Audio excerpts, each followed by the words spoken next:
নমস্কার। রম্য গল্পমালায় সকল শ্রোতাবৃন্দকে জানাই স্বাগত। আপনাদের সাথে আমি রম্য মাইতি। আজ শোনাতে চলেছি সাহিত্যিক ভরত বাগের লেখা গল্প আজ চতুর্থী। শুরু করতে চলেছি আজকের গল্প আজ চতুর্থী। বছর 4 আগের ফেব্রুয়ারির প্রথম সপ্তাহের ঘটনা। ব্যবসা সংক্রান্ত কাজে এক সপ্তাহের জন্য রাজস্থান গিয়েছিলাম। জয়পুর সাঙ্গানের এয়ারপোর্টে ঘন কুয়াশার জেরে ফ্লাইটের সময় বদল হওয়ায় দুপুর 12টার বদলে সন্ধ্যা 5টায় দমদম পৌঁছাই। কলকাতার সামান্য কাজ সেরে সোজা ট্যাক্সি নিয়ে বাড়ি ফিরতে প্রায় রাত 10টা বাজে। মেদিনীপুরের ময়নার এক প্রত্যন্ত গ্রামে আমার বাস। ট্যাক্সি মেন রোডে ছেড়ে দিয়ে 6-7 মিনিট হাঁটার দূরত্বে আমার বাড়ির দিকে পা চালাই। খালের ওপরের কালভার্ট পেরিয়ে ঢালাই রাস্তা দিয়ে এগোতে থাকি। রাস্তার এক পাশে লম্বা ঝিল, অন্য পাশে পুকুর, ডোবা, শ্মশান, ধানের ক্ষেত। পুরো রাস্তা দুধারে বড় বড় খিরিস, জাম, অর্জুন ও কিছুটা বাঁশের গভীর জঙ্গল। বাঁশের ঝাড় রাস্তার উপর ঝুঁকে রাস্তার অন্ধকারকে আরও গাঢ় করে তুলেছে। হাতের মোবাইলের আলো জ্বেলে নির্জন রাস্তা দিয়ে এগোচ্ছিলাম নানান চিন্তায় মশগুল হয়ে। রাস্তাটা সারাদিন লোকের যাতায়াতে ব্যস্ত হয়ে রইলেও ঠান্ডার আমেজে গ্রামের শ্রমিক চাষি মানুষরা প্রায় আর কেউই বাইরে নেই। তাস খেলে আড্ডা মেরে 9টা 9:30টার মধ্যে যে যার ঘরমুখো হওয়ায় রাস্তা একদম খালি। পাশের জঙ্গলে একবার শেয়ালের হুক্কা হুয়া ডাক শোনা গেল। শব্দে একটু হাওয়ার বেগ বাড়ায় গাছগুলো দুলতে লাগলো। বাঁশগুলো কড়কড় আওয়াজে সঙ্গে সজাগ হয়ে উঠল। পাশের গাছ থেকে নিশ্চয় কোনো একটা নিশাচর ফড়ফড়িয়ে ডানা ঝাপটে উড়ে যাওয়ায় গাটা একটু ছমছম করে উঠল। চলার বেগ একটু দ্রুত করলাম। হঠাৎ একটা শুকনো ছোট ডাল আমার ডানদিকে কড়াত করে ভেঙে পড়ায় একটু শিউরে উঠলাম ভেতর থেকে। গ্রামের রাস্তায় বর্ষা বাদল ঝড়ের দিনে গাছ ভেঙে চাপা পড়াও রাস্তা ব্লক হওয়া একটা সামান্য ঘটনা, কিন্তু এই হাওয়াটাকে ঠিক ঝড় বলা যায় না। ওই গাছ চাপা পড়ার ভয়ের সঙ্গে সঙ্গে মা ঠাকুরমার মুখে শোনা উপরের হাওয়া গল্পের 2-1টা মনে পড়তে গা শিরশির করে উঠল। কিছুটা এগিয়ে রাস্তায় একটা মোড়।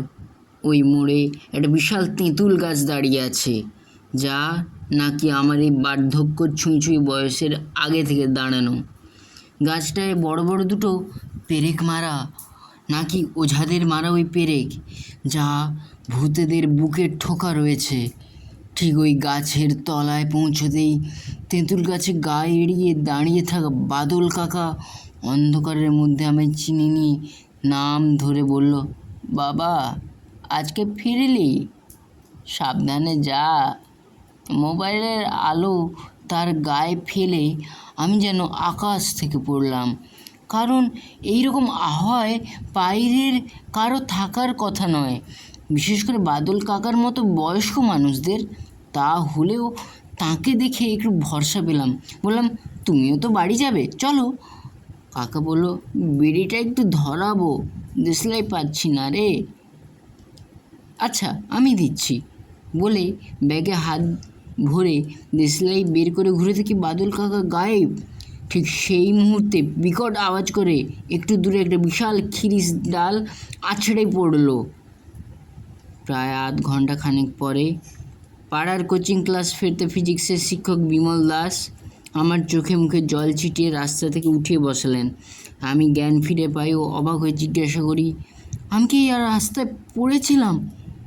আমার বহুকালের এক প্রিয় ছাত্র বিমল বলল, হ্যাঁ স্যার, আপনি তো একদম বেহুঁশ হয়ে পড়েছিলেন এখানে। পাশে আপনার এই সুটকেসটা পড়েছিল। আমি রুমাল দিয়ে মুখ মুছে সুটকেস নিয়ে বিমলের সাহায্যে দাঁড়িয়ে বললাম, তবে বাদল কাকা কোথায় গেলেন? বিমল অবাক স্বরে বলল, বাদল কাকা তো এখানে ছিলেন না। তারপর তিনি থাকবেন কি করে? তিনি তো 3 দিন হলো মারা গেছেন। বিমল ভাঙা ডালপালা পেরিয়ে আমাকে বাড়ি পৌঁছে দিয়ে সে তার নিজের বাড়ি চলে গেল। বাড়ির লোকেদের কাছে জানতে পারি বাদল কাকা 3 দিন আগে মারা গেছেন, আর আজ তাঁর চতুর্থী। আমার ভাবনা চিন্তা সব তালগোল পাকিয়ে গেল। বাদল কাকার উপস্থিতি সে রাতে আমায় নির্ঘাত মৃত্যুর হাত থেকে রক্ষা করেছিল, এতে কোনো সন্দেহ নেই। আজও রাতে ওই তেঁতুলতলায় এলে বাদল কাকার স্মৃতি তাজা হয়ে ওঠে। কেমন লাগলো আজকের এই গল্প আমার কমেন্ট বক্সে অবশ্যই জানান, এবং গল্পটি ভালো লাগলে লাইক এবং শেয়ার করে দিন।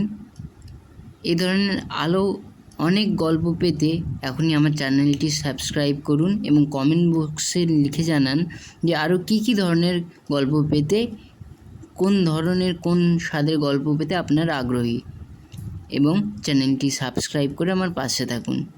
ধন্যবাদ।